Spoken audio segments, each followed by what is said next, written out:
A quiet beginning.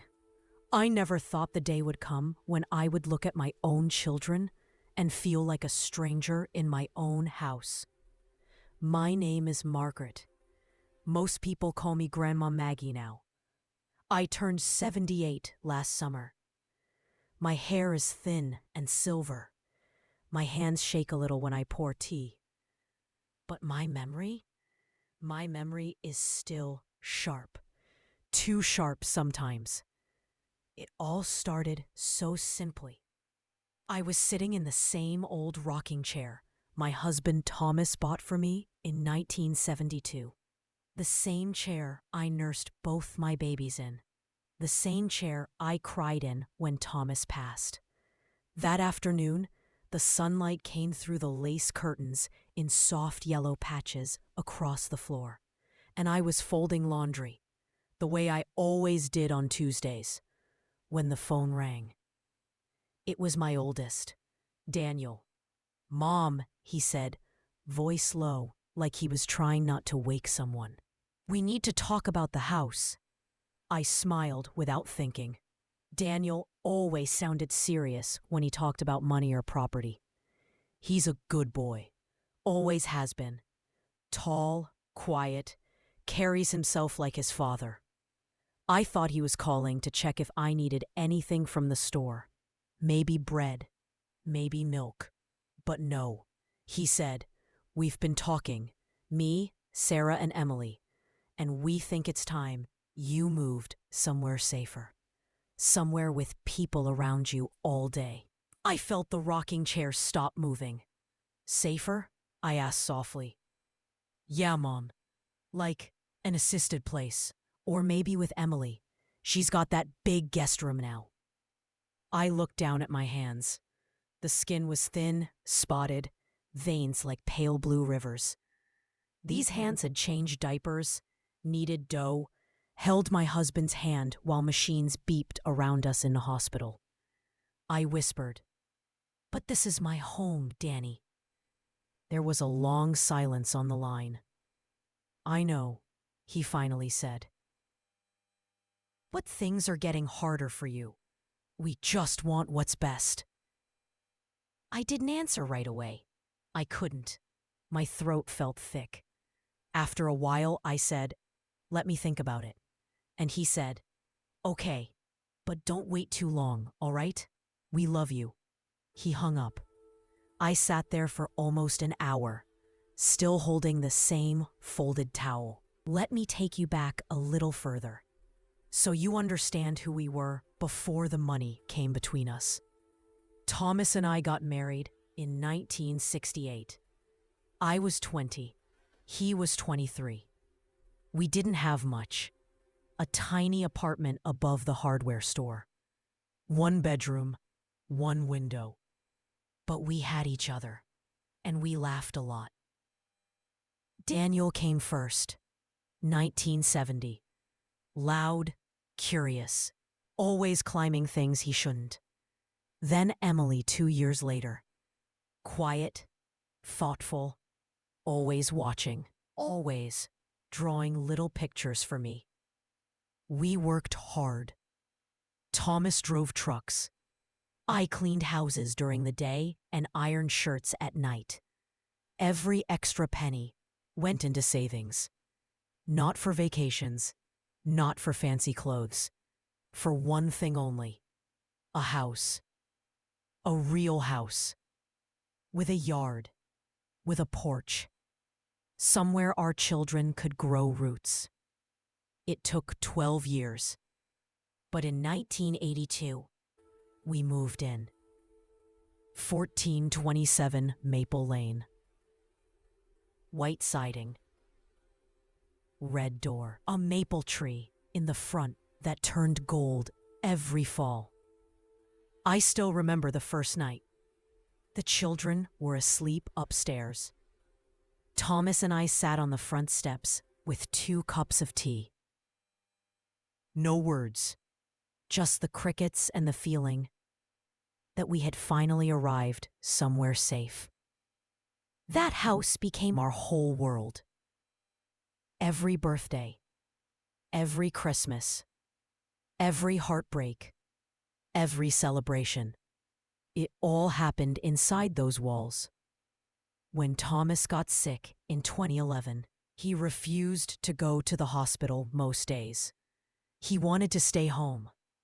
So I took care of him, changed sheets, made soup, held his hand when the pain came. The last thing he said to me, voice barely a whisper, was, "Keep the house, Maggie. Promise me." I promised. I buried him under the maple tree, view from the bedroom window. And I stayed. The children grew up and moved away. Daniel to the city. Good job in finance. Married a nice girl named Laura. 2 boys now. Emily stayed closer. 40 minutes by car. She teaches 3rd grade. Never married. Says she likes her quiet life. They both called once a week. Visited maybe 4 times a year. I never asked for more. I liked the quiet. I liked watering the flowers, baking bread, watching the same shows I'd watched with Thomas. I was content. Until the money started coming in. It began with a letter. October 2022. I was making oatmeal when the postman knocked. Special delivery. Thick, white envelope. I signed. My hands were trembling before I even opened it. Inside was a check. Not a small one. A very large one. From the State Lottery Commission. I had played the same 6 numbers every week for 32 years. Thomas's birthday. Mine. Our wedding date. The children's birthdays. Nothing fancy, just habit. And one Tuesday, those numbers came up.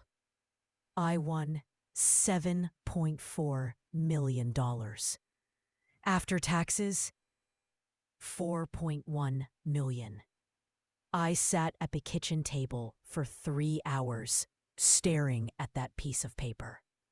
I didn't cry. I didn't scream. I just felt, not even the children. I put the check in the old cookie tin under the sink, the one with the chipped roses, and I waited. I needed time to understand what it meant. A month later, I told Daniel. I called him on a Sunday afternoon.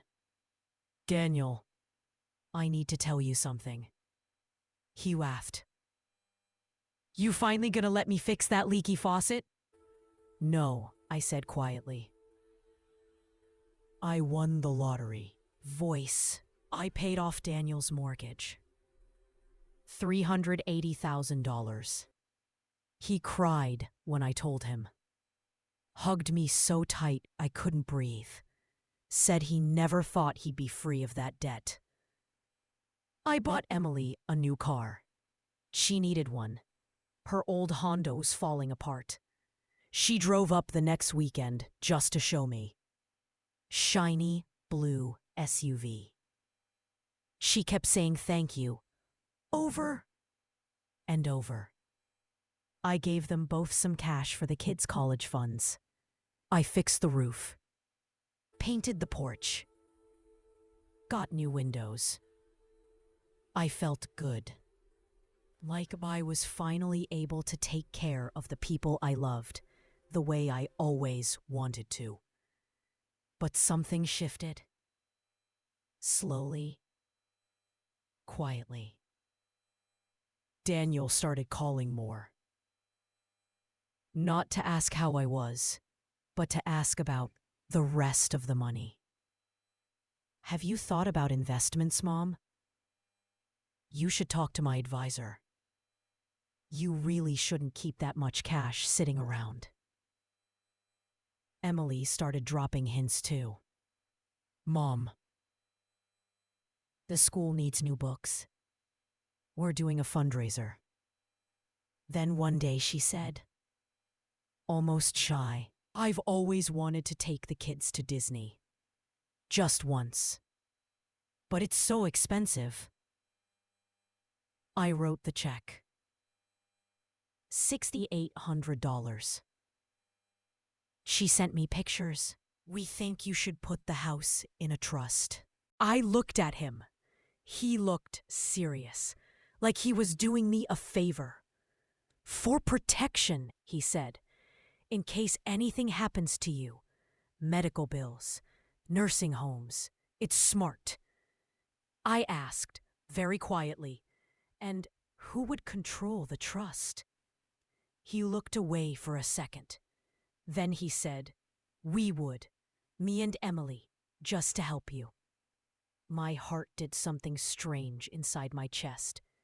It didn't break, not yet, but it tightened, like someone had pulled a string too hard. I told him I would think about it. He left looking disappointed. That night I sat in the rocking chair again.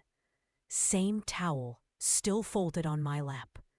And I started remembering things. Small things. How Daniel stopped asking how I felt after he got the mortgage money. How Emily's thank yous started sounding shorter. How neither of them asked anymore if I needed help in the garden. How they talked about the house like it was already theirs. And I realized something cold and clear. They weren't worried about me. They were worried about the money.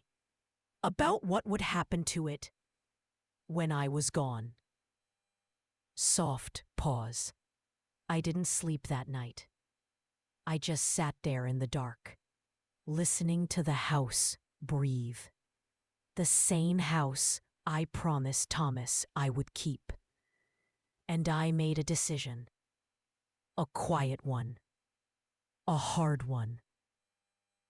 But the right one. Soft breath. If you're still with me, stay listening. Because what happened next changed everything. But what I really did. That's the part no one saw coming. The promises that started to crack. Soft creak of the rocking chair. A long, slow exhale. I didn't tell anyone about the decision I made that night. Not yet. I let it sit inside me like a small, warm stone. Something solid. Something mine. The next morning I made coffee the way Thomas always liked it. Strong, no sugar. I sat at the kitchen table and looked out at the maple tree. It was early January 2026 now. Bare branches against a pale gray sky. But even naked like that, it still looked strong. I picked up the phone, not to call the children, to call Mr. Harlan, my late husband's old lawyer, the one who helped us buy this house back in '82. He was almost 80 himself now, but his mind was still as sharp as a tack.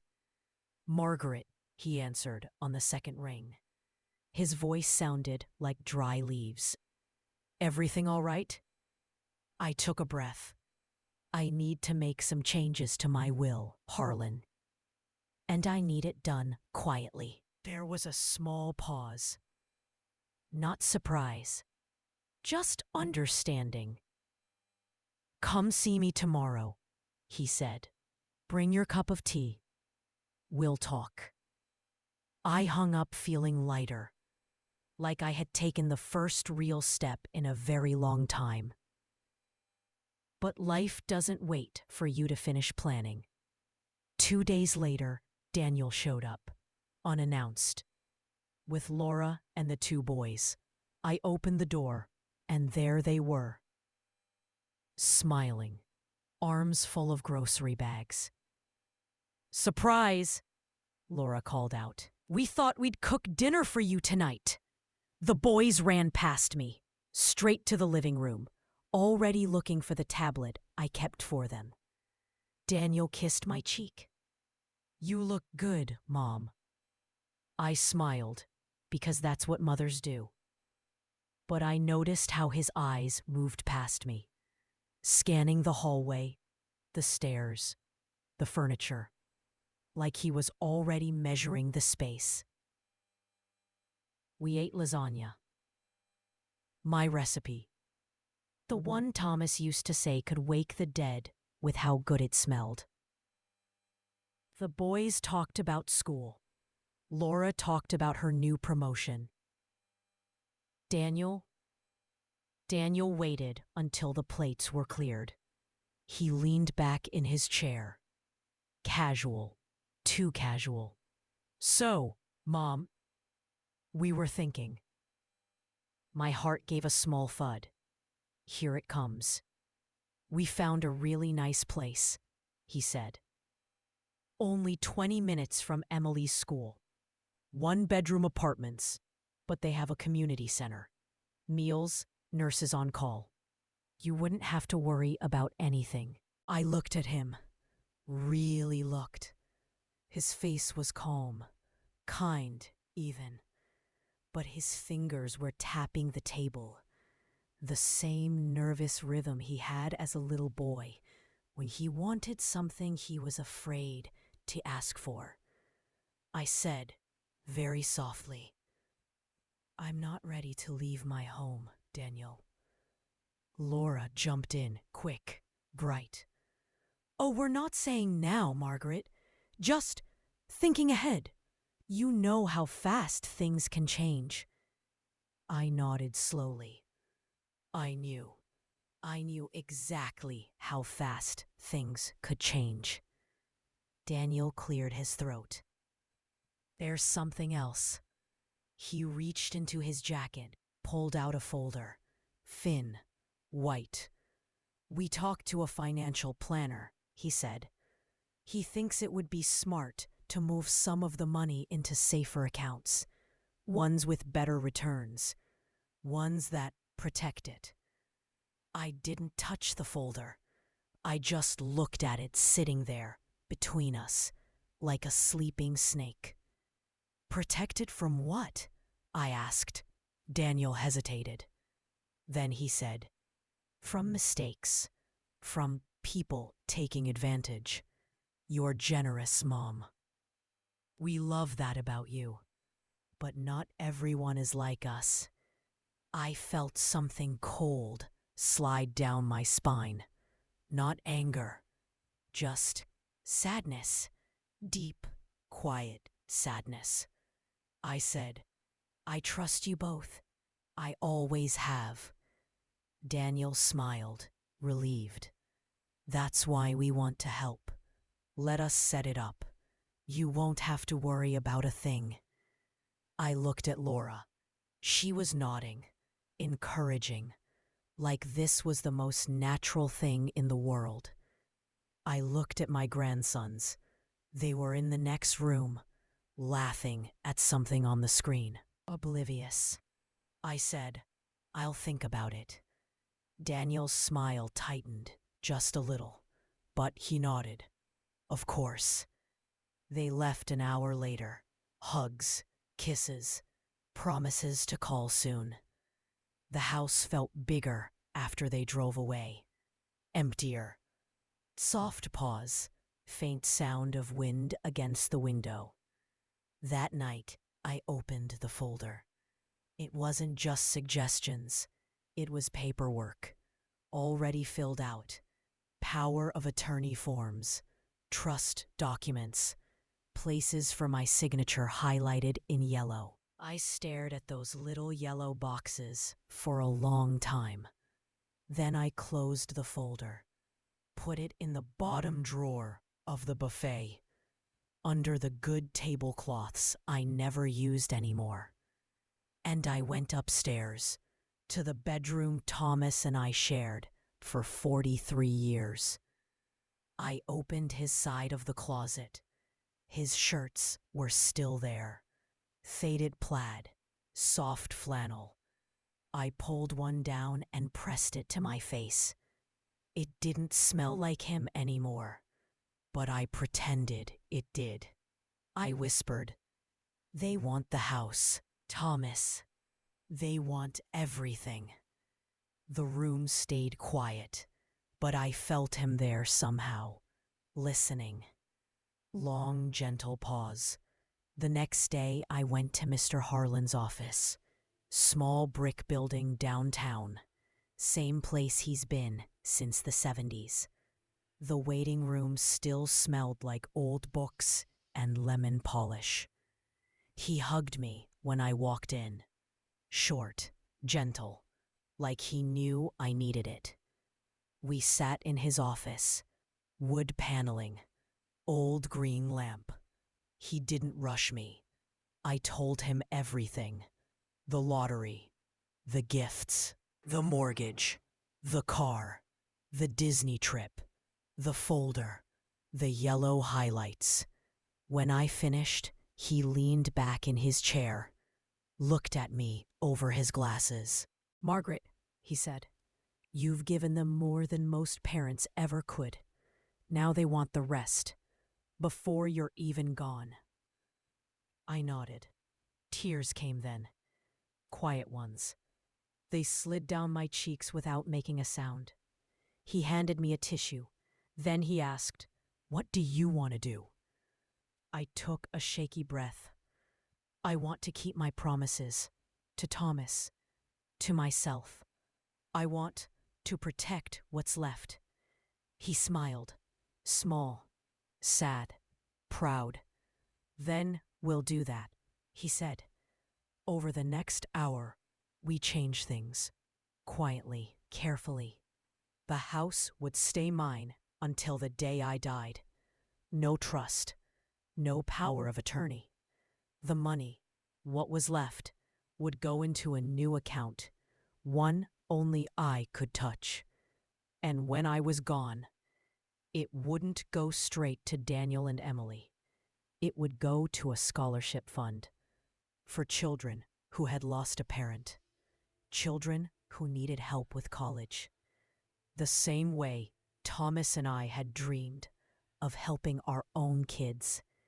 And the house would go to a young family, not sold to strangers, not torn down, given through a trust to someone who needed roots the way we once did. Harlan looked at me when we finished. "You sure about this?" I nodded. "I've never been more sure." He reached across the desk, squeezed my hand. "You're a good woman, Margaret." I didn't feel good. I felt tired and heartbroken, but also clear. Soft pause. When I got home, the answering machine was blinking. 3 messages. First one, Daniel. "Hey Mom, just checking in. Thought maybe we could talk about that paperwork again. Love you." Second, Emily. "Hi Mom. I was thinking, maybe we could take you to see that senior community this weekend? Just to look. No pressure. Call me back, okay?" Third, silence for a few seconds. Then Daniel's voice again. Lower. "Mom, we really think this is best. For everyone." I didn't call back. Instead, I made tea, sat in the rocking chair, watched the sun go down behind the maple tree, and I thought about the children I used to tuck in upstairs, the little hands that used to reach for me, the voices that used to call me Mommy. They were gone now. Not dead, just changed. And maybe I had changed too. Quiet breath. But something was coming. Something I didn't expect. Because the next week, Emily showed up crying at my door. And what she told me broke the last piece of hope I was holding on to. Soft, slow pause. "Stay with me, please, because this is where the real hurt begins." The day the tears came. Soft rain tapping against the window. a long, quiet breath. It was a Thursday in the middle of January, the kind of cold that seeps into your bones. I had just finished wiping down the kitchen counters when the doorbell rang. Not a normal ring, a frantic one.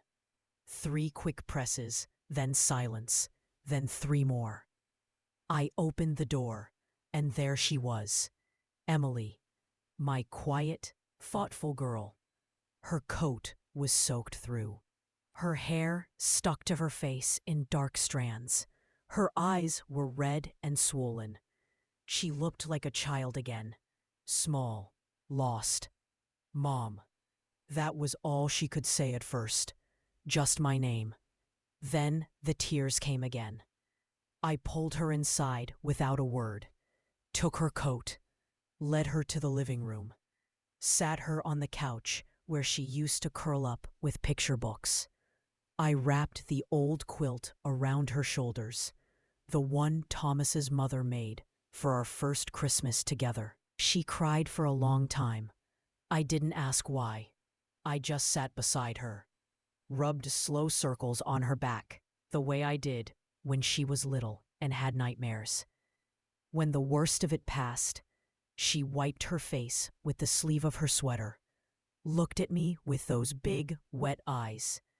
"I'm sorry," she whispered. "I'm so sorry, Mom." My stomach turned over. Not from anger, from fear. Because I already knew this apology was going to hurt more than anything else. She took a shaky breath. "I didn't want to do it," she said. "But Daniel, he kept saying it was for your own good. That you were getting confused. That you needed us to step in." I felt the room tilt just a little. "What did you do, Emily?" She looked down at her hands, twisted them together until the knuckles went white. We went to see a doctor. A different one. Not your regular doctor. Daniel found him. He said if we could get a diagnosis, early dementia or something, then we could get guardianship, legal control of you, of the money, of the house. The words landed like stones dropped into still water, ripples spreading out, cold, heavy. I didn't speak. I couldn't. Emily kept going, voice breaking. "We didn't do the appointment yet. I couldn't go through with it. I told Daniel I wouldn't sign anything." That's when he got angry. He said I was being selfish, that if we didn't act now, someone else would take advantage of you. That you were spending too much, giving it away. She looked up at me then, eyes pleading. "I never wanted the money, Mom. I swear. The car, the Disney trip, I was grateful. But Daniel, he changed. After the mortgage was paid off, he started talking about investments, about retirement, about how he could quit his job one day. He said we deserved it, that you'd want us to have it." I felt something inside me fold. Not break, fold. Like a piece of paper being pressed smaller and smaller. I asked the only question that mattered, very quietly. "Did you tell him about the doctor?" She nodded, slow, miserable. "I told him I wouldn't do it, but he said he could do it without me. He said he had enough already. The power of attorney forms you never signed. He said he could find a way. He said people do it all the time." Long pause. The rain gets a little harder. I reached for her hand, held it. Her fingers were ice cold. Emily, I said, why are you telling me this now? She swallowed hard. Because I saw him yesterday. He was at the bank. Our bank. The one where you moved the rest of the money. He was asking questions. About joint accounts. About adding names. The teller told me later. She knows me from church. She said he was very insistent. My heart beat slow and heavy. I looked around the living room, at the photos on the mantel. Me and Thomas on our wedding day. Daniel's kindergarten graduation. Emily holding her first report card. All of us smiling. All of us together. I asked her, "Do you still love me, Emily?" Her face crumpled. She slid off the couch and onto her knees in front of me, put her head in my lap like she did when she was 5. "I love you more than anything," she sobbed. I got scared. I got weak. I'm so sorry." I stroked her hair, wet from the rain, tangled. "I know," I whispered. "I know you are." We stayed like that for a long time, the rain drumming on the roof, the house breathing around us. When she finally sat up, I looked into her face, really looked. "I'm not going to tell you it's okay," I said gently, "because it's not. You hurt me. Your brother hurt me. But you're here now, and that matters." She nodded, tears still falling. "What are you going to do?" she asked.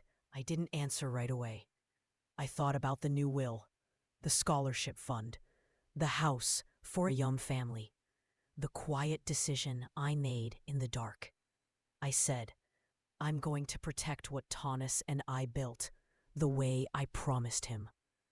Emily's eyes filled again, but this time they weren't tears of guilt.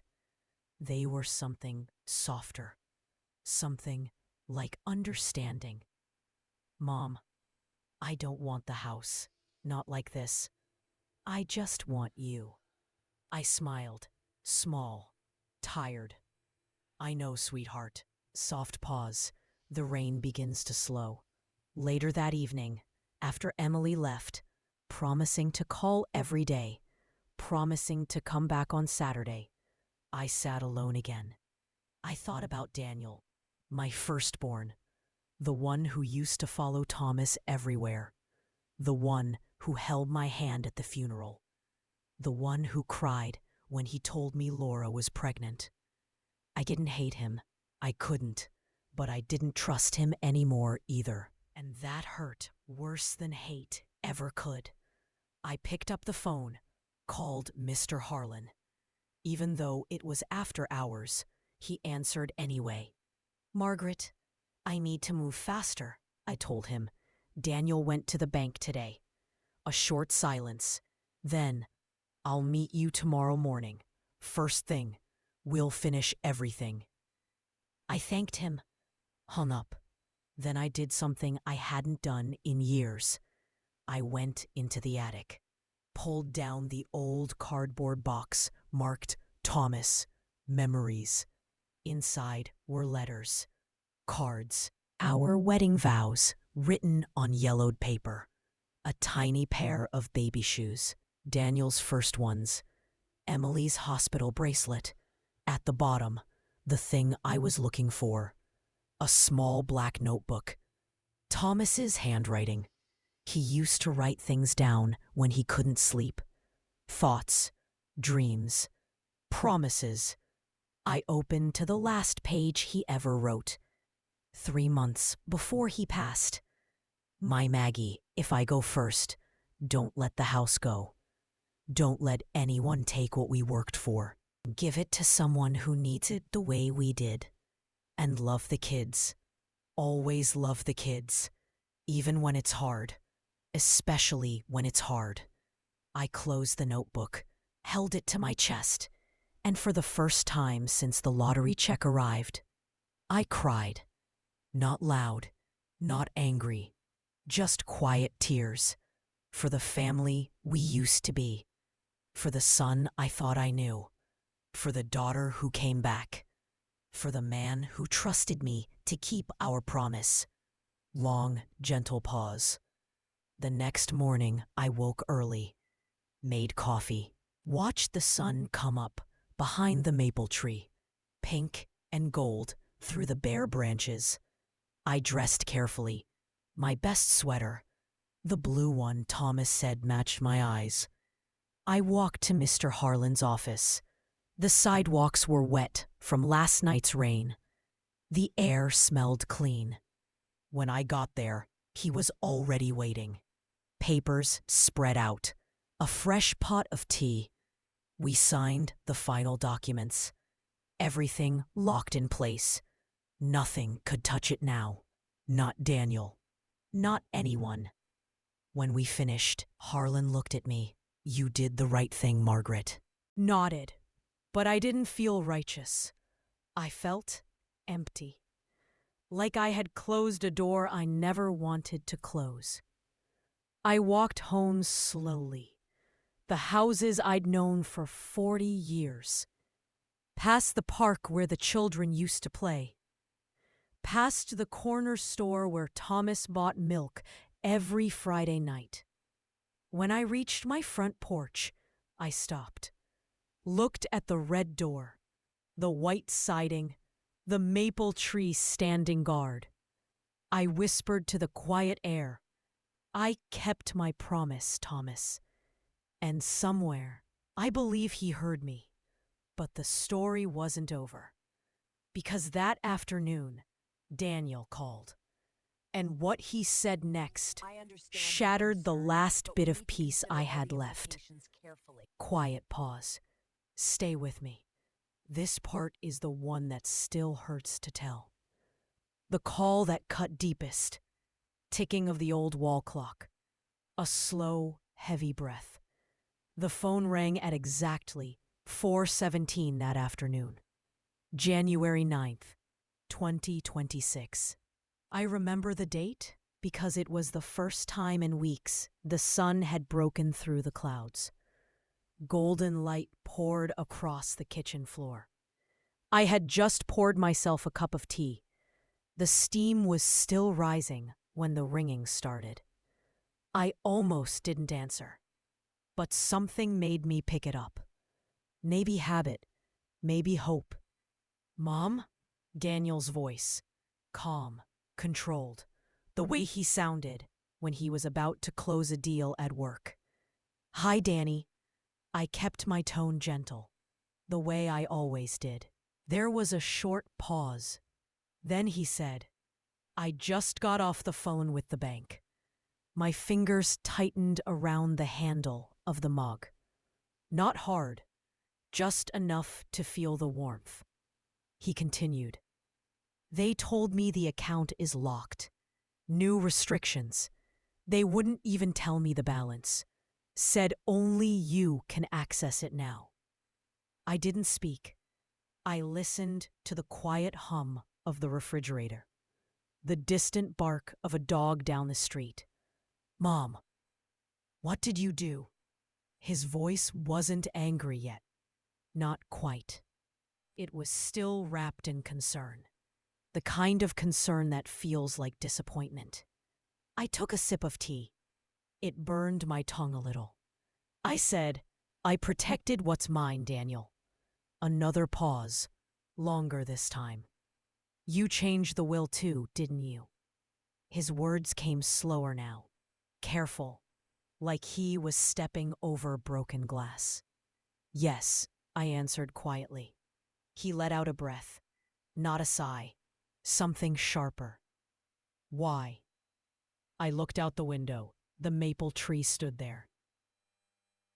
Branches catching the late light like fingers reaching up. "Because I promised your father," I said. I promised him I'd keep this house, that I wouldn't let anyone take it, not even you. Silence stretched between us, thin, fragile. Then Daniel spoke again, voice lower, almost a whisper. You think I'm trying to take it from you? The sound hurt more than any shout ever could. Mom, I've spent my whole life trying to make things easier for you. I paid the taxes when Dad was sick. I drove you to every doctor's appointment. I was the one who stayed late at the hospital so you could go home and sleep. I remembered. Every word he said was true. You did, I said softly, and I'll never forget it. But now, he went on, now that you have all this money, you're treating us like strangers, like we're after your fortune, like we don't love you. My throat tightened. I wanted to tell him I still loved him, more than anything, but the words wouldn't come easy anymore. Daniel, I said, I gave you more than enough. I paid off your house. I helped with the boy's future. I did it because I love you. But love doesn't mean I have to give everything. Not while I'm still breathing. He didn't answer right away. When he did, his voice had changed. Harder, colder. You're punishing me, he said. For what? For caring? For wanting to make sure you're safe? No, I whispered. I'm protecting myself. From being pushed out of my own home. From being told I'm confused. From doctors I never asked to see. There it was. The thing Emily had told me.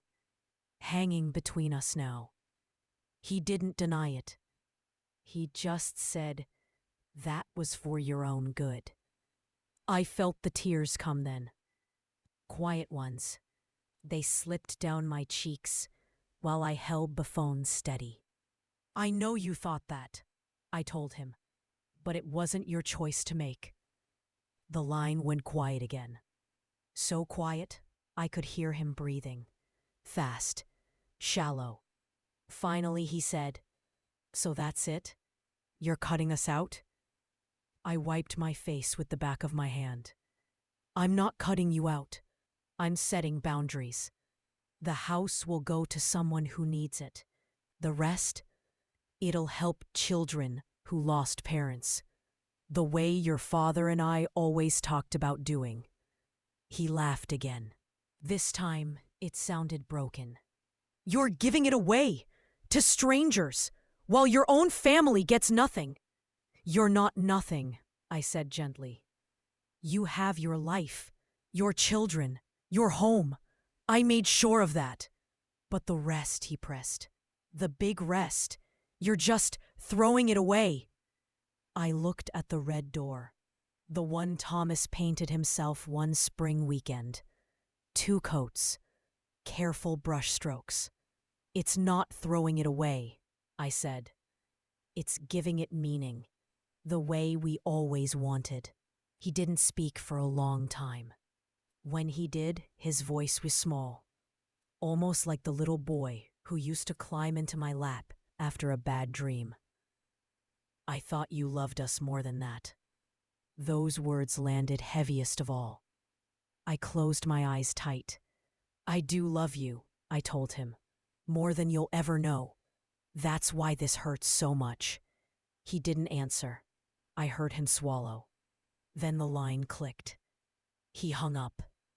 Long, aching pause. Faint sound of wind moving through the branches.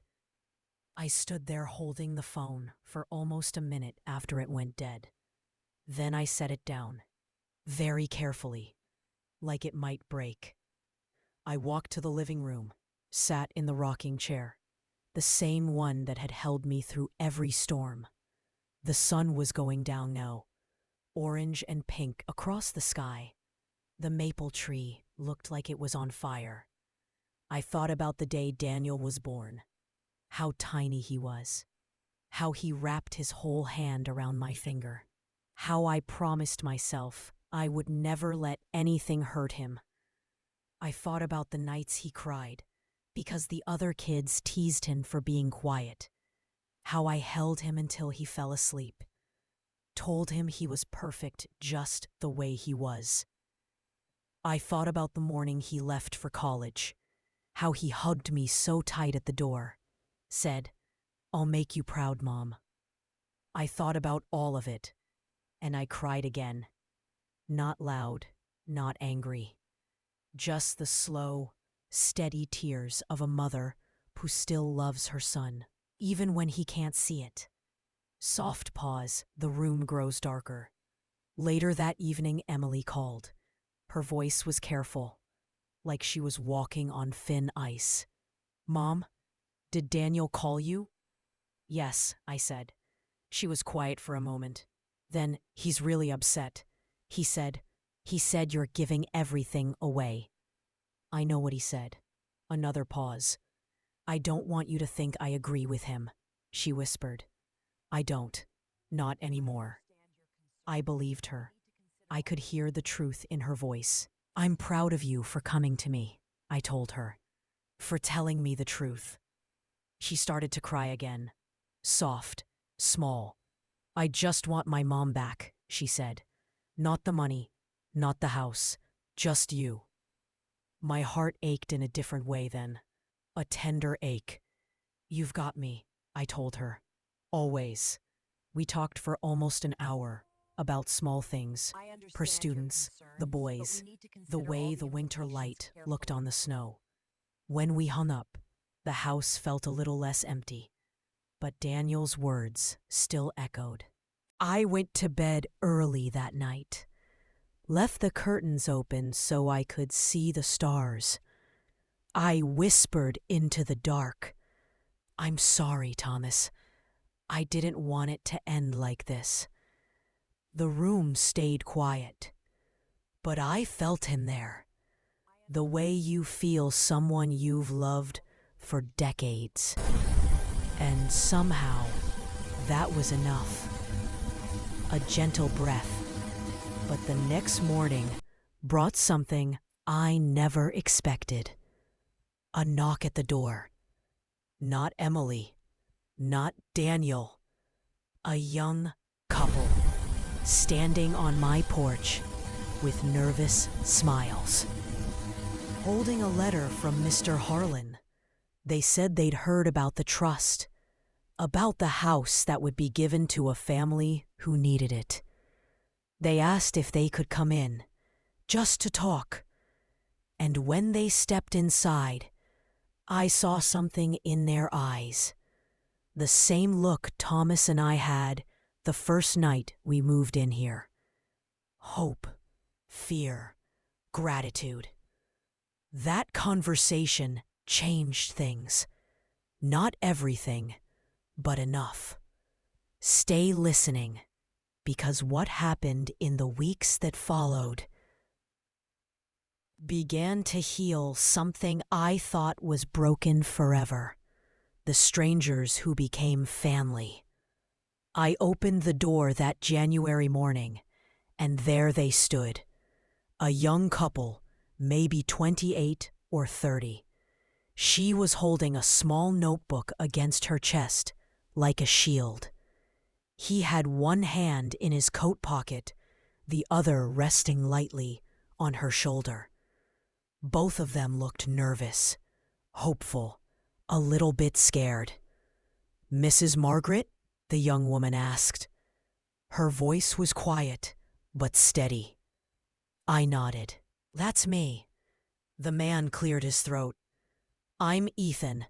This is my wife, Clara. Mr. Harlan, he sent us. He said you might be willing to talk." I stepped back.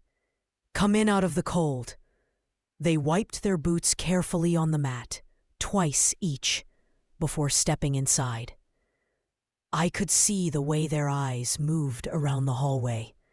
Not greedy, just taking it in, like they were trying to imagine living somewhere that felt this safe.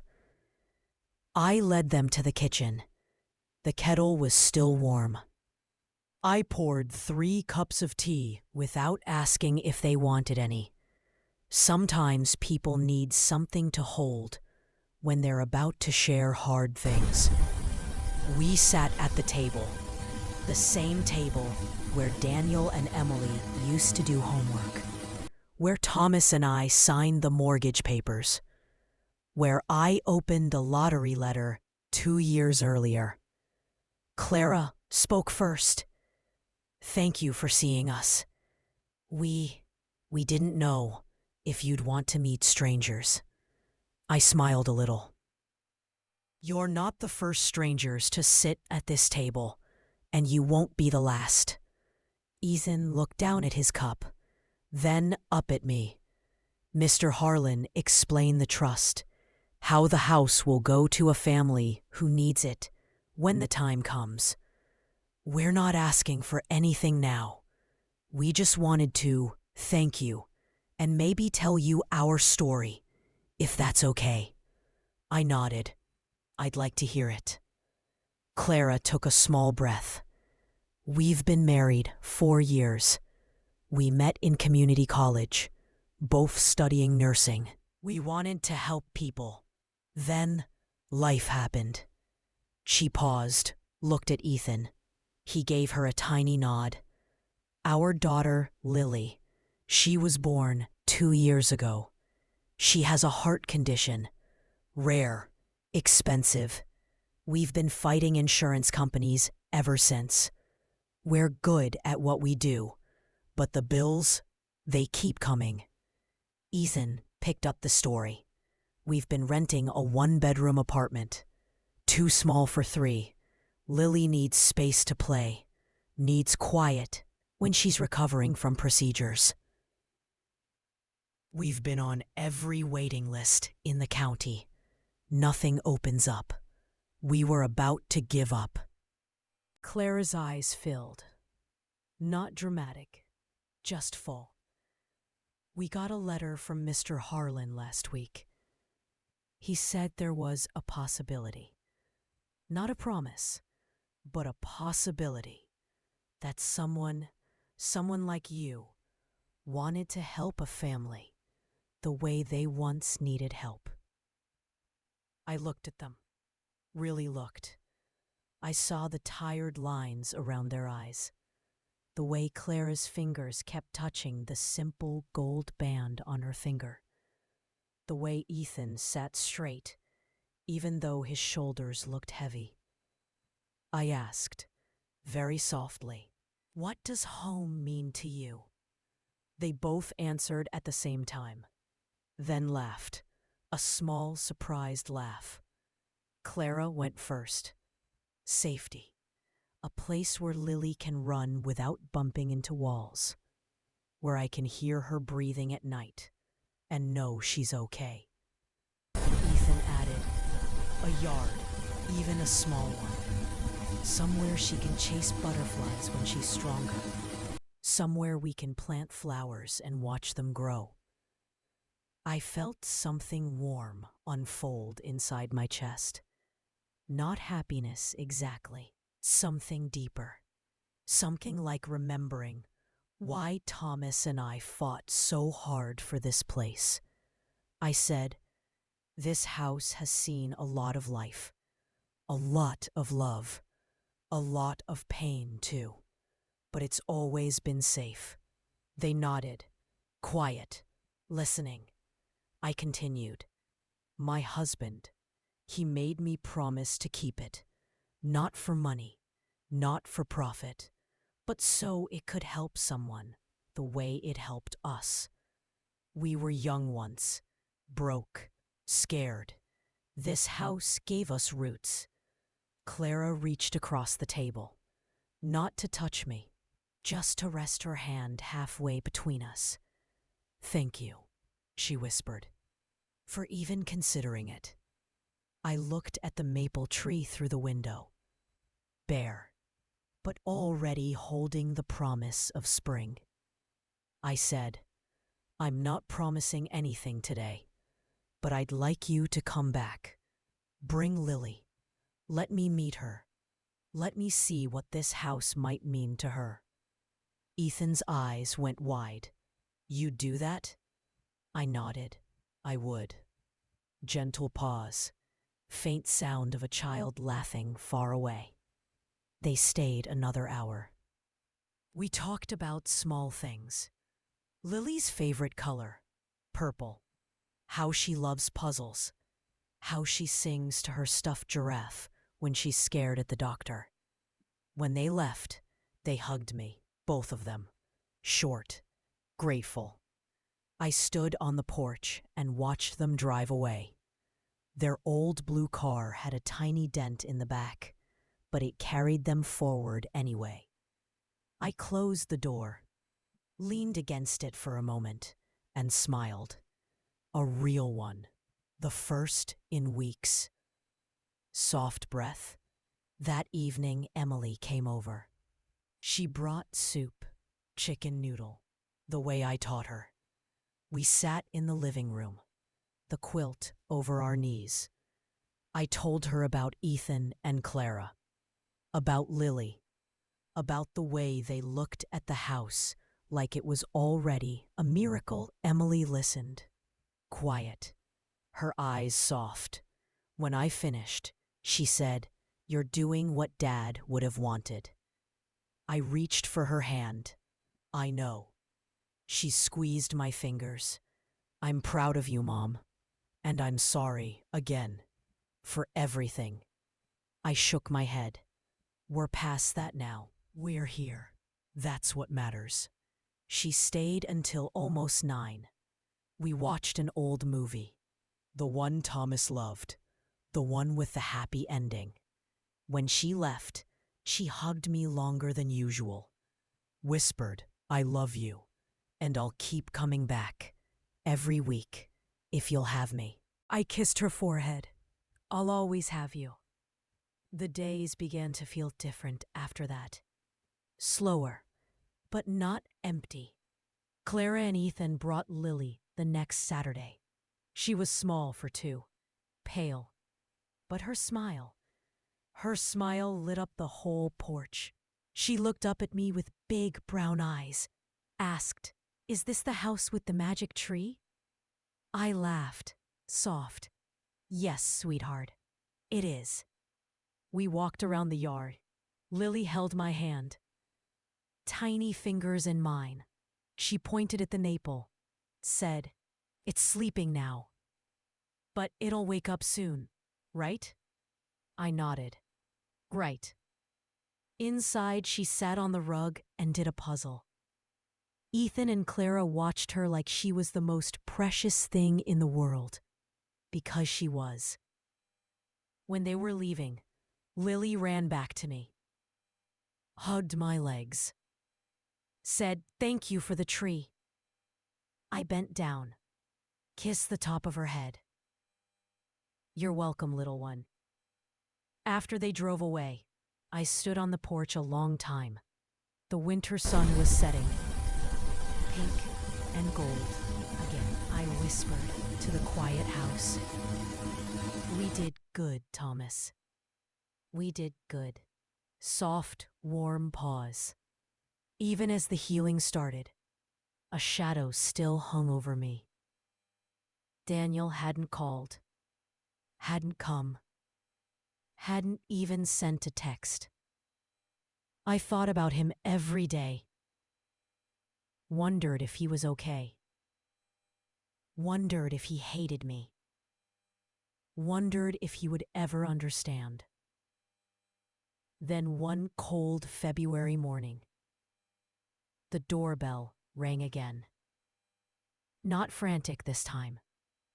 Just one quiet press. I opened the door. And there he was, standing on the porch with his hands in his pockets, eyes red, shoulders low. He looked at me, and for the first time in a long time, he looked like the boy I raised. "Mom," he said, voice cracking just a little. "Can we talk?" Gentle breath. I stepped aside. "Let me put the kettle on." He walked in, wiped his boots, twice, and just like that, the door that had been closed so tight began to open again. And it was ours. Neither of us knew where to start. I said, very quietly, "Come to the kitchen. I'll make coffee." He followed me. His footsteps sounded heavy on the wood floor he used to run across in socks. I filled the old percolator, the one Thomas loved, because it made the strongest coffee. I didn't look at Daniel while I worked. I needed the small movements to keep my hands steady. When the coffee was ready, I poured 2 mugs. Black for him, a little milk for me. I set his down in front of him. I told myself, I was protecting you. But I was protecting myself. I asked softly, "What changed?" He took a slow breath. "Emily, she came to see me last night. She told me everything.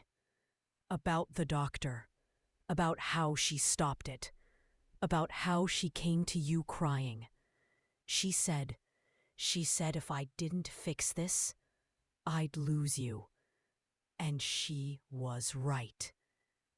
He paused, swallowed hard. "Then I sat in my office last night, alone, and I looked at the pictures on my desk. You holding me when I was born.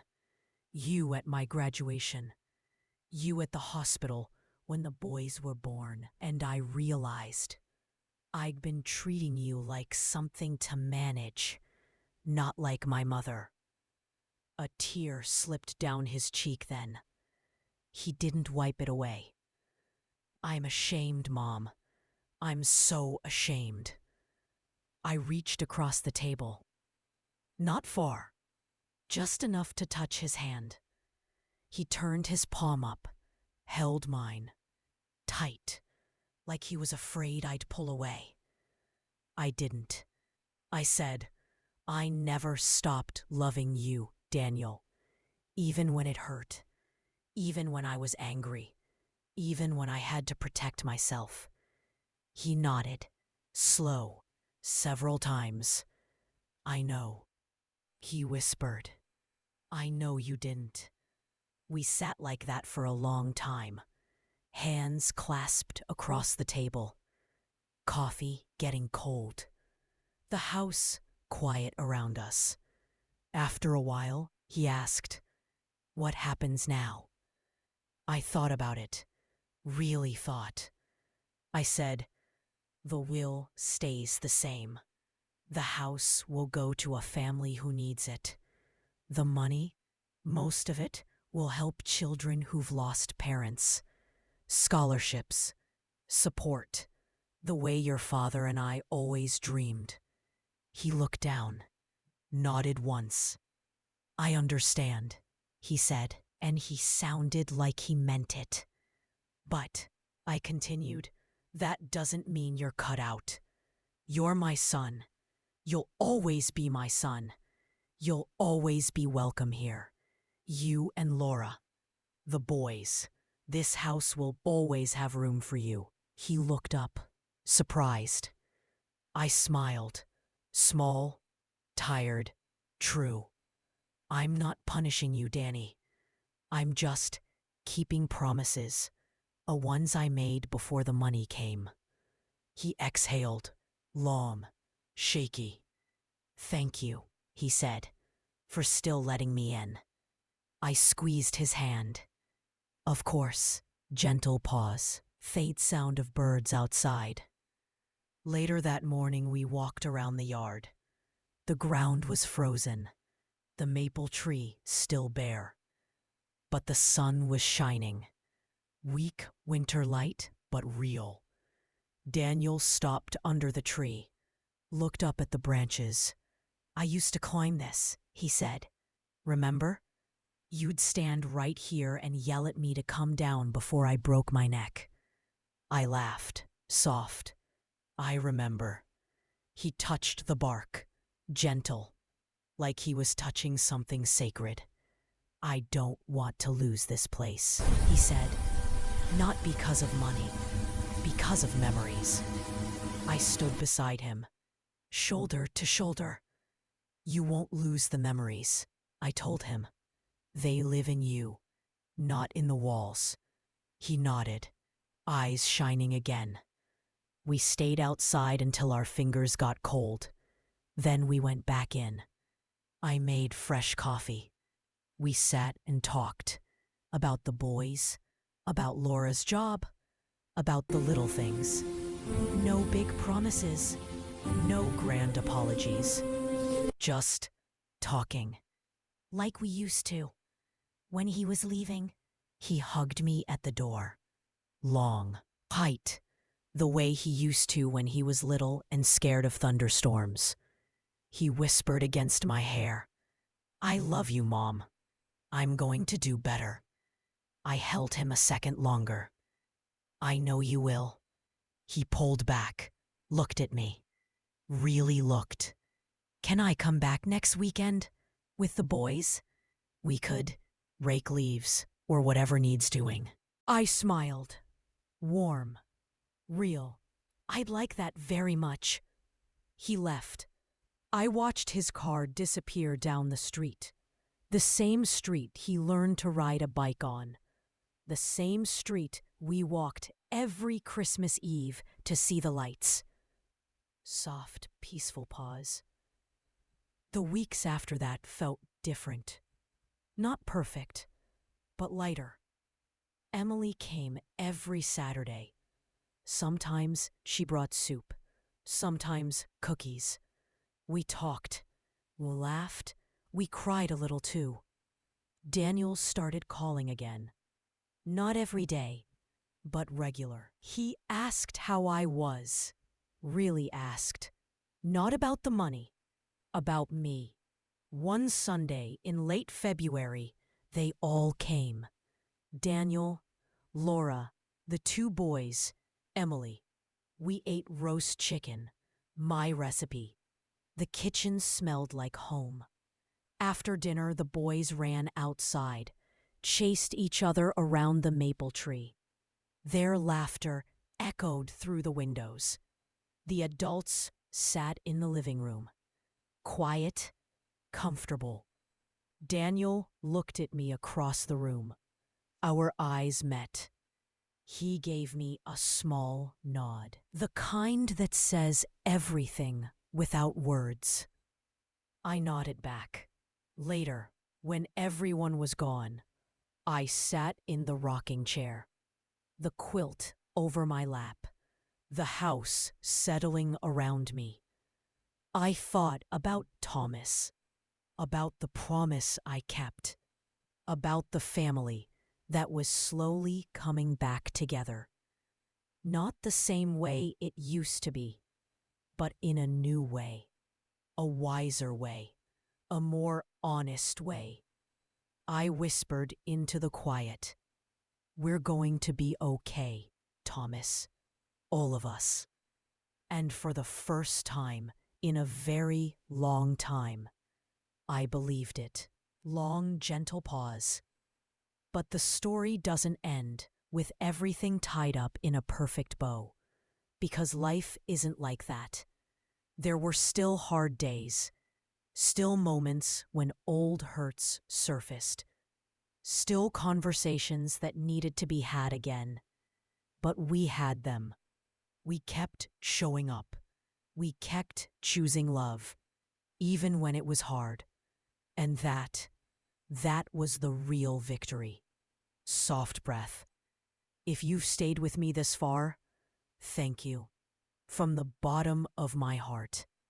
This was my story. My true story about money, about family, about promises, about what happens when love gets tested and finds its way home again. If it touched you, if it reminded you of someone you love, please like, share, and subscribe.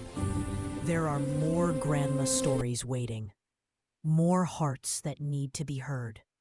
Until next time, Take care of the people who matter most, even when they forget how much they matter to you. Good night. The spring that came quietly. It's funny how time works when your heart has been cracked open and slowly stitched back together. You don't notice the healing at first. It happens in the background, in the small things. A phone call that doesn't feel heavy. A hug that lasts a second longer. A Saturday where no one mentions money. By March, the maple tree started waking up. Tiny red buds appeared like shy promises. I watched them every morning while I drank my tea. They reminded me that even after the longest winter, something green can still come back. Daniel kept his word. He came the next weekend with the boys. They arrived with rakes and garbage bags, even though there were hardly any leaves left. They wanted to do something. Anything. The older one, Jacob, 10 now, looked at me with serious eyes. "Grandma, we're here to help. Dad said we should make the yard nice for spring." I smiled, touched his cheek. "You're already making it nice just by being here." We spent the afternoon outside. The boys chased each other. Daniel raked slowly. I sat on the porch steps with a blanket over my knees and watched them. Every once in a while, Daniel would glance over. Our eyes would meet. No words, just a quiet understanding that we were trying. When the sun started going down, we went inside. I made hot chocolate the old way, with real milk and cocoa powder and a little cinnamon. The boys drank it too fast and got mustaches. We all laughed. Real laughter. The kind that fills the room and stays there for a while. Before they left, Daniel hugged me at the door. Quiet. He whispered, "Thank you for letting me come back." I held his face in my hands for a second. "You never really left, Danny. You just got lost for a little while." He nodded, eyes shining. Then he loaded the boys into the car and drove away. I stood on the porch until the taillights disappeared. The air smelled like wet earth and new beginnings. Gentle pause. Faint chirping of early crickets. Emily kept coming every Saturday. Sometimes we cooked together. Sometimes we just sat. One afternoon in early April, she brought a box of old photographs, ones I hadn't seen in years. She spread them across the kitchen table like treasure. "Look at this one," she said. She held up a picture of Thomas holding both kids on his lap. Daniel, about 4, Emily, 2. Thomas's big hands around them, like he could keep the whole world safe. I touched the photo gently. "I miss him every day," I said. Emily nodded. "Me too. But I think he'd be proud of us, of how we're fixing things." I looked at her, really looked. My quiet girl had grown into someone strong. Someone who chose truth over comfort. Someone who came back when it would have been easier to stay away. I said, "I'm proud of you too, Emily. For telling me the hard things. For not letting it go on." She leaned her head on my shoulder. "I almost did," she whispered. "I almost lost you because I was scared. I'll never forgive myself for that." I kissed the top of her head. We forgive ourselves by doing better tomorrow. And tomorrow is already here. We sat like that for a long time. Photos spread around us. Memories keeping us company. The maple was covered in new green leaves now. Light danced through them. Lily pointed. "Look, it's wearing jewelry." She meant the way the sunlight sparkled on the leaves. I told her she was right. that the tree was dressing up for spring. Clara watched us with soft eyes. Ethan stood beside her, his hand on her back. They didn't say much. They didn't have to.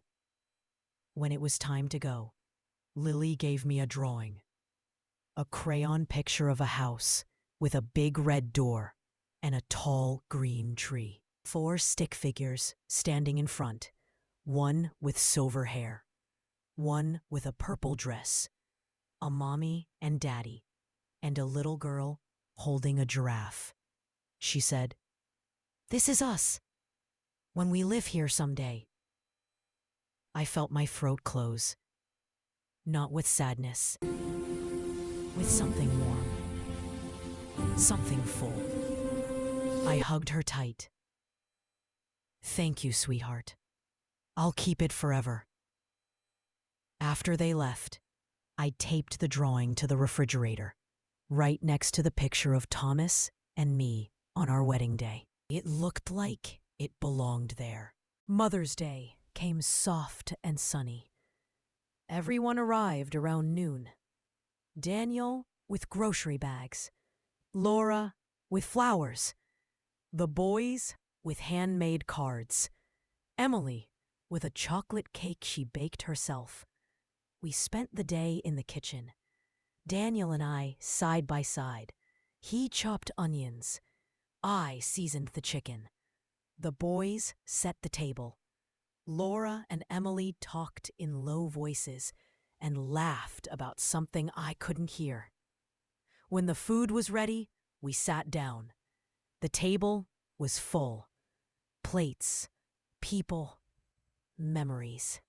Before we ate, Daniel stood up, cleared his throat. Everyone got quiet. He looked around the table, then at me. "I want to say something," he began. His voice wasn't steady, but it was honest. "I haven't always been the son you deserved. I let fear and greed make me forget who I was raised to be. I hurt you. I hurt Emily. I hurt this family, and I'll carry that for the rest of my life." He paused, looked straight at me. "But you never stopped loving me, even when I didn't deserve it. You kept the door open. You kept your promise to Dad, and you showed me what real love looks like. The kind that holds on, even when it hurts." He raised his glass, a simple glass of water, because that's all we had. "To Mom," he said, "the strongest person I know, thank you for teaching me how to come home." Everyone lifted their glasses, even the boys. They didn't fully understand, but they felt the weight of the moment. I couldn't speak at first. My throat was too full. Finally, I whispered, "To family, all of it, the broken parts and the healing parts, to us." We ate, we talked, we laughed. The boys told stories. Emily teased Daniel. Laura squeezed my hand under the table. After dinner, we sat on the porch. The maple tree rustled above us. The sun went down slow and golden. Daniel came and sat beside me, put his arm around my shoulders. I leaned into him, the way I used to when he was small. He said, very quietly, "I'm gonna keep showing up, Mom. Every week, every month. I'm not going anywhere." I rested my head on his shoulder. "I know, sweetheart. I know." A warm pause. Crickets beginning to sing. Later that night, after everyone had gone home, I walked through the house, turned off the lights one by one. The kitchen still smelled like chicken and cinnamon. The living room held the echo of laughter. I stopped in front of Thomas's picture on the mantel, touched the frame. We did it, I whispered. We kept the house. We kept the family. Not the way we planned, but the way it needed to be. If you stayed with me through all the hurt, through the tears, through the slow coming back together, thank you, truly. This was my story, our story, about what happens when money tests a family and love refuses to lose. If it moved you, if it reminded you to call someone you love, please like, share, and subscribe. Grandma has more stories to tell. More hearts that still believe in second chances. Until next time, hold your people close, even when it's hard, especially when it's hard. Good night. The summer letters and the quiet legacy. Soft summer evening sounds, crickets, distant laughter of children playing, a gentle breeze through open windows. Summer arrived the way it always does in our little town. Slow at first, then all at once. By June, the maple tree was thick with green. Leaves so full, they made a perfect umbrella of shade over the front yard. I spent most mornings on the porch with my tea, watching the world wake up. The same porch Thomas and I used to sit on after the kids were asleep, talking about nothing and everything. The house felt alive again, not just because of the sunlight pouring through every window, but because people came. Regularly. No longer special occasions, just life. Daniel and the family started coming every other Sunday. Laura would bring a salad. The boys would bring their energy, running, laughing, climbing the lower branches of the maple until I called them down. Daniel would always find something to fix. A loose board on the steps, a squeaky hinge, a gutter that needed clearing. He never asked if I needed help anymore. He just did it, quietly, like it was the most natural thing. One Sunday in early July, he found me in the kitchen, making lemonade. He leaned against the doorframe, wiping his hands on an old rag. "Mom," he said, "I've been thinking." I smiled, without turning around. Dangerous habit. He laughed, a real one, soft. "I want to start something," he continued. So "A glad you're small here. scholarship, in Dad's name, for kids who want to study engineering, the way he always wished one of us had." I stopped stirring, turned to face him. He went on, "Not from your money. From ours. Laura and I have been saving. It won't be much at first, but it'll grow. And maybe one day, it can help the same kids your big fund will help." I felt my eyes grow warm. So Not glad tears you're exactly, here. just fullness. I walked over, put my hand on his arm.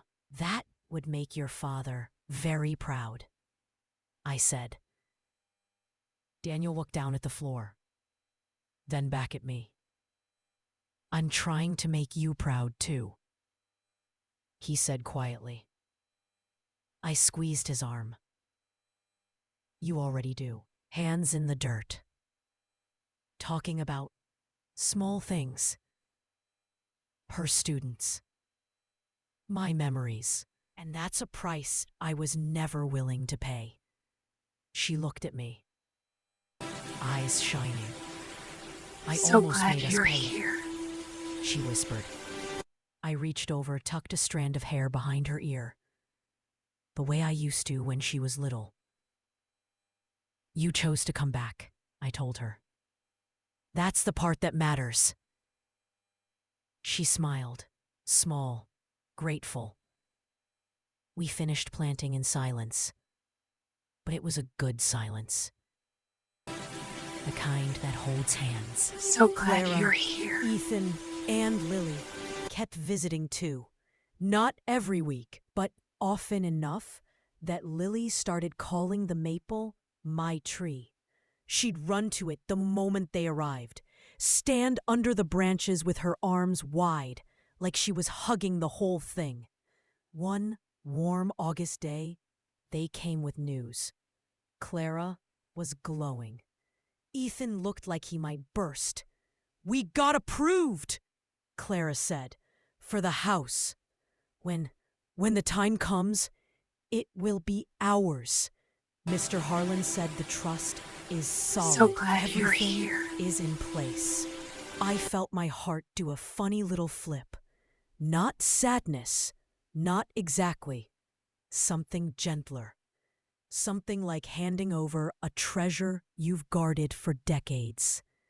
Lily climbed into my lap on the porch swing. She was 3 now. Stronger. Her heart surgery had gone well the spring before. She had more color in her cheeks, more light in her eyes. She looked up at me, serious little face. "Grandma Maggie," she said, "when I live here, can we keep your rocking chair? So you can come visit and sit in it?" I laughed through sudden tears. "Of course, sweetheart. The chair stays. It's seen too many stories to leave now." She hugged me tight, smelled like sunscreen and strawberries. When they left that day, I stood on the porch, watching their car disappear down Maple Lane. The same street that had carried Thomas home from work every evening. The same street the children rode bikes on. The same street I walked when I needed to think. I whispered to the empty air, "It's going to good hands, Thomas. The best hands." Long, tender pause. Summer evening settling in. As fall approached, I started writing letters. Not many, just a few. One for each of them. To Daniel, about the boy who used to climb too high. About the man who learned how to stand tall without stepping on others. About how proud I was of the father he'd become.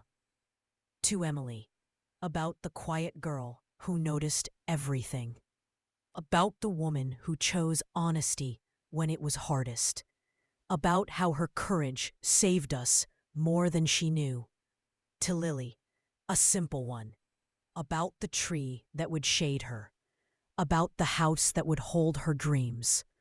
About how some things are worth waiting for.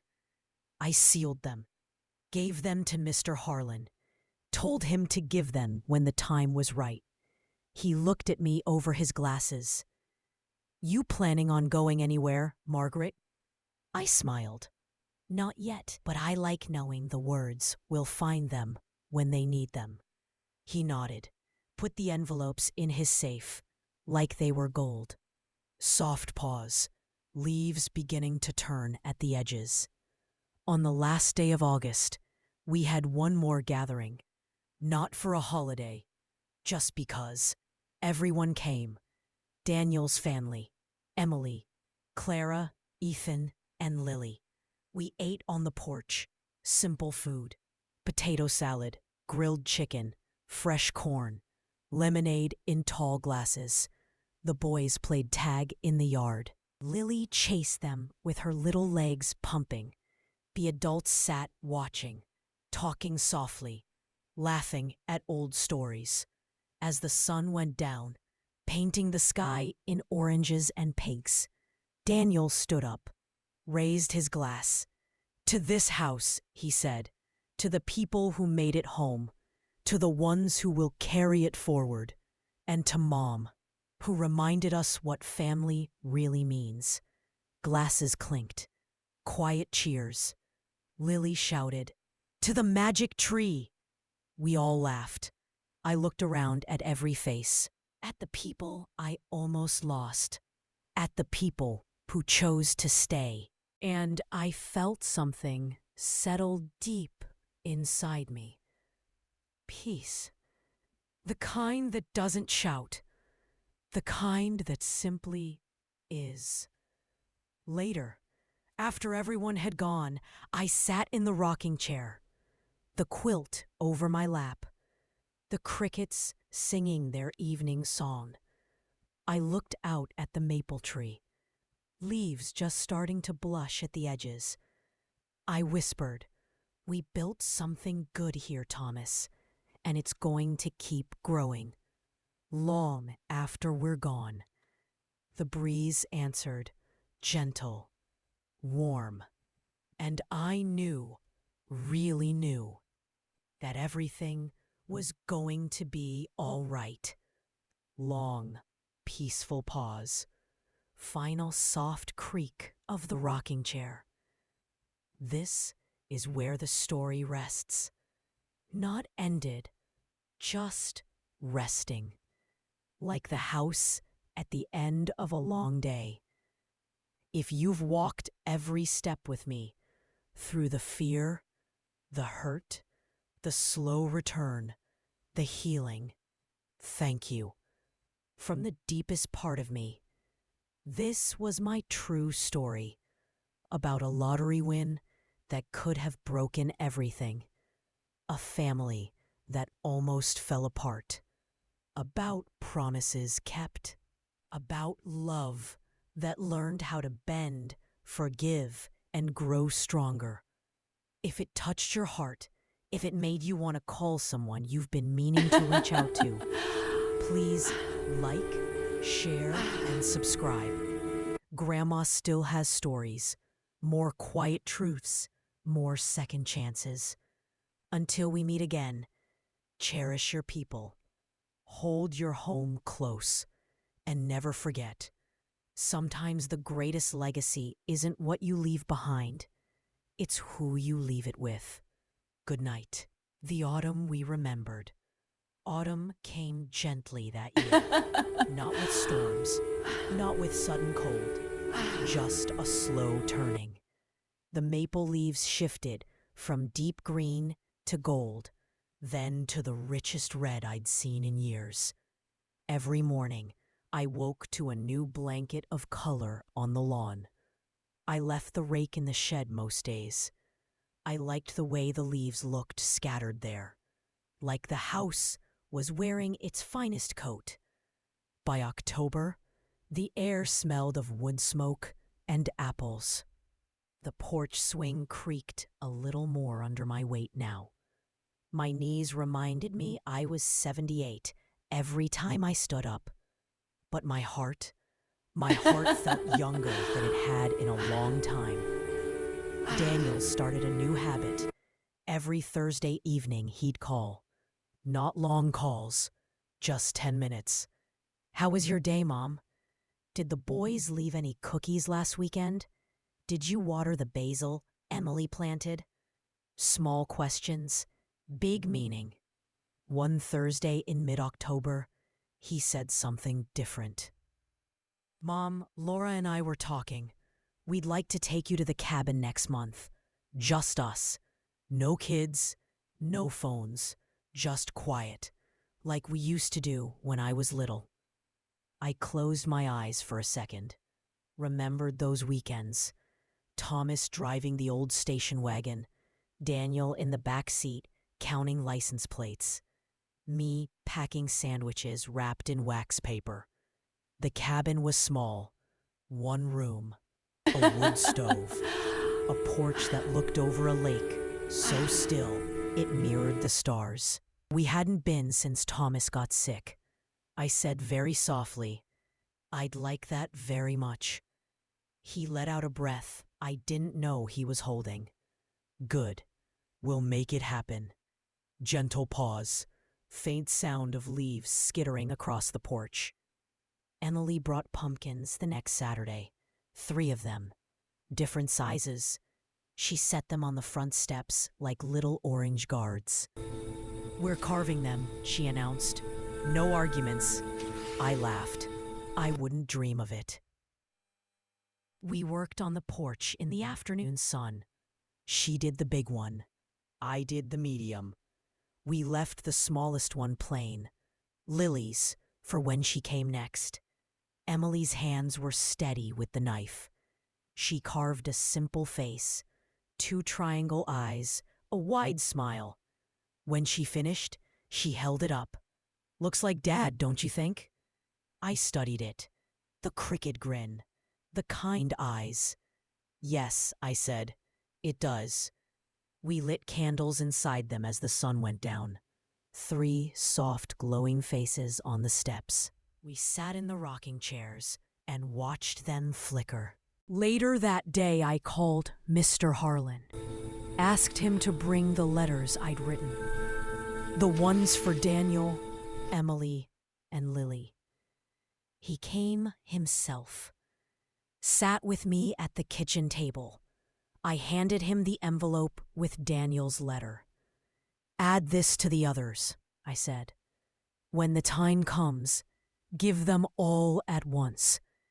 He nodded. No questions, just understanding. Before he left, he hugged me, short, warm. "You've done something rare, Margaret," he said. "You turned a wound into wisdom." I smiled. I had help. Soft breath, the house settling into evening. As winter crept closer, the house felt ready, not empty, not waiting to be sold, just resting, holding all the stories it had gathered over the decades. I sat in the rocking chair one evening, the quilt over my lap, the lamp casting a warm circle of light. I looked around, at the photos, at the drawing Lily made, at the pumpkins still on the steps, faces smiling, even though the candles had long burned out. I whispered, "We did all right. Thomas, we really did." And somewhere in the creak of the floorboards, in the sigh of the wind through the eaves, I felt him answer, "Yes, Maggie, we did." Long, peaceful pause. Final gentle creak of the rocking chair. This is the season we remember. The one where the leaves fell, but the roots stayed deep. Where love didn't shout, it simply stayed. If you've journeyed with me through every season of this story, through winter's cold, spring's healing, summer's warmth, autumn's quiet grace, thank you. From every part of me. This was never just about money. It was about what we choose when everything is on the table. About promises we keep, even when it hurts. About family, the one we're born into and the one we make along the way. If this story touched something in you, if it reminded you to reach out, to forgive, to hold on a little tighter, please like, share, and subscribe. Grandma still has more to say. More truths carried in old hands. More hope wrapped in simple days. Until the next story finds us, may your roots run deep and your heart stay open. The night, the winter, we stayed. Winter settled over Maple Lane like a thick white quilt. By mid-December 2026, the maple tree stood bare again, branches etched against a pale gray sky. Snow came in quiet waves, not blizzards, just steady, soft falls that turned the yard into something peaceful and still. I kept the porch light on longer each evening, not for visitors, just so the house looked warm from the street. like it was waiting. The first real snow day arrived on a Sunday. Daniel called early. "Mom, roads are bad, but we're coming anyway. The boys want to build a snowman in your yard." I smiled into the phone. "Tell them Grandma has hot cocoa waiting." They arrived just after noon, bundled up like little bears. Jacob and his little brother carried sleds. Laura carried a thermos of soup. Daniel carried, well, himself. That was enough. We spent the afternoon outside. The boys rolled snowballs bigger than themselves. Daniel helped them stack. I stood on the porch with a blanket around my shoulders, watching. Every few minutes, one of them would look up and wave. I waved back, my hands cold, my heart warm.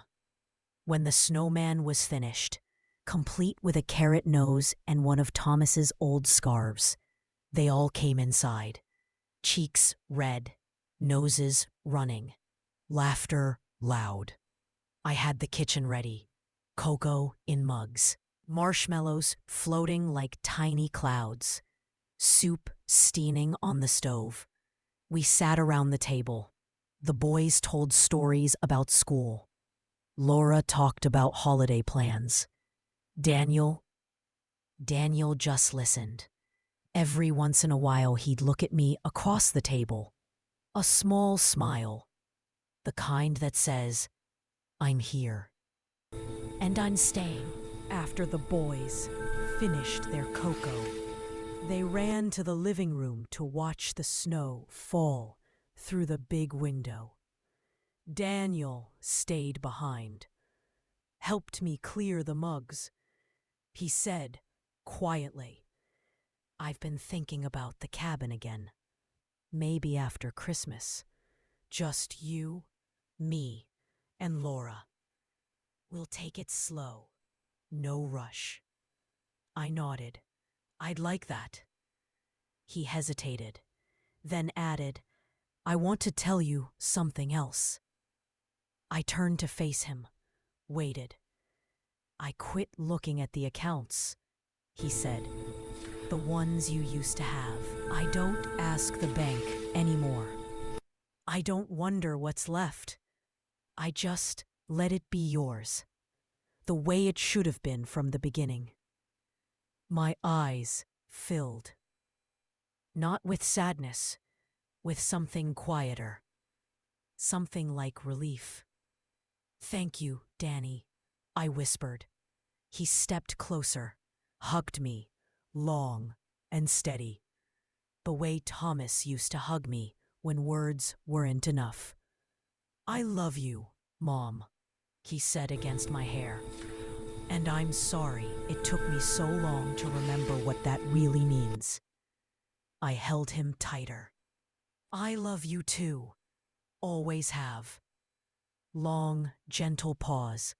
Faint sound of snow tapping the window.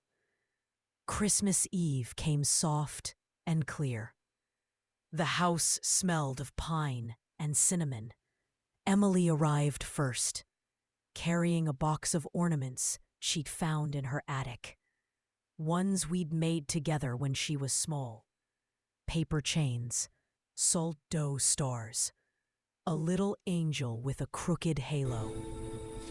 We decorated the tree slowly. No hurry. Each ornament brought back a memory. The year Daniel broke the glass bowl and cried because he thought Santa wouldn't come. The year Emily insisted we put tinsel on every branch.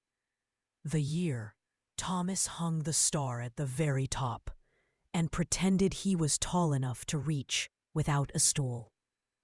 When we finished, the tree glowed. Simple, perfect. Daniel's family arrived just as the sky turned the color of lavender. They brought presents wrapped in newspaper, the boys' idea. Eco-friendly, Jacob explained proudly. We ate dinner by candlelight. Ham, potatoes, green beans, Emily's apple pie. After the meal, we gathered in the living room. The fire crackling, snow falling outside the windows like silent confetti. Daniel stood up, cleared his throat. "I have something for Mom," he said. He handed me a small envelope, plain white, no name on the front. I opened it carefully. Inside was a single photograph, old, a little faded. Thomas and me on the front porch, the day we moved in. 1982. We're both laughing. His arm around my waist, my head on his shoulder. The red door freshly painted behind us. On the back, in Daniel's handwriting, "For the house that held us all. Thank you for never letting it go." I pressed the photo to my chest. Tears came without warning. Quiet ones.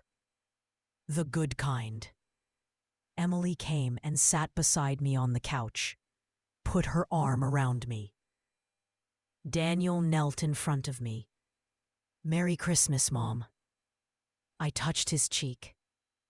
"Merry Christmas, my boy." The low murmur of family voices. I whispered, "Thomas, they're all here. They came back, and they're staying." A breeze moved through the branches. A few snowflakes drifted down. One landed on my cheek, cold, soft, like a kiss. I smiled, closed my eyes, felt the house behind me, solid, warm, full of breathing, sleeping love.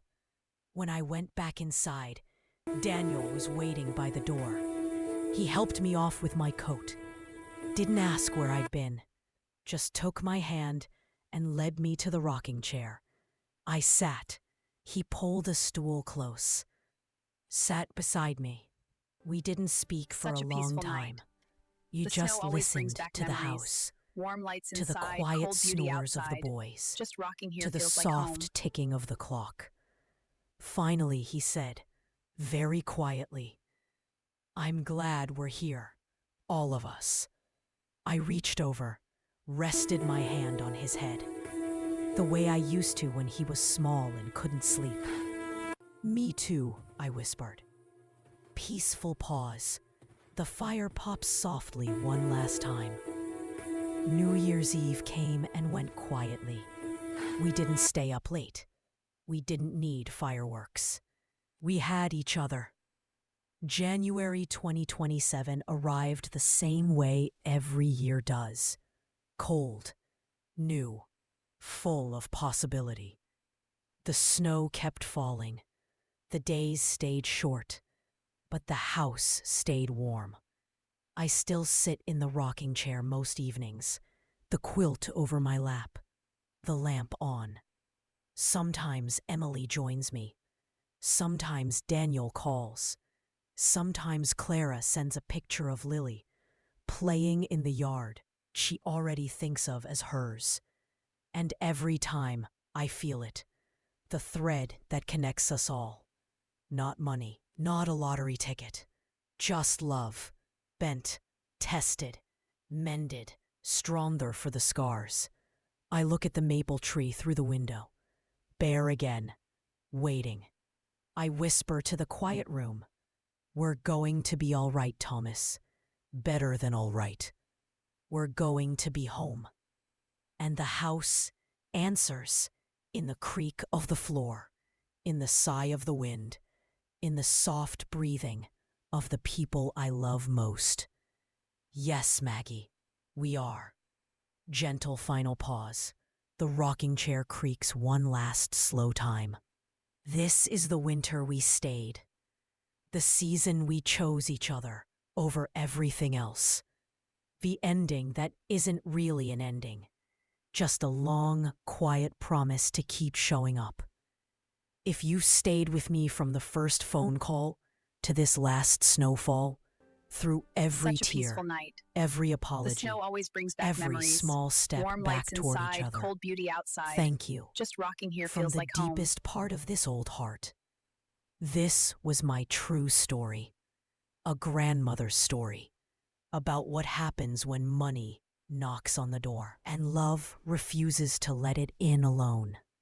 If it moved you, if it made you reach for your phone, to call someone, to forgive someone, to hold someone a little tighter, please like, share, and subscribe. Grandma still has stories left. More ordinary days, more quiet miracles, more proof that love, when it's real, always finds its way home. Until the next winter, the next spring, the next story, keep your heart open, keep your door unlocked, and never stop believing in second chances. They still happen, every single day. Good night.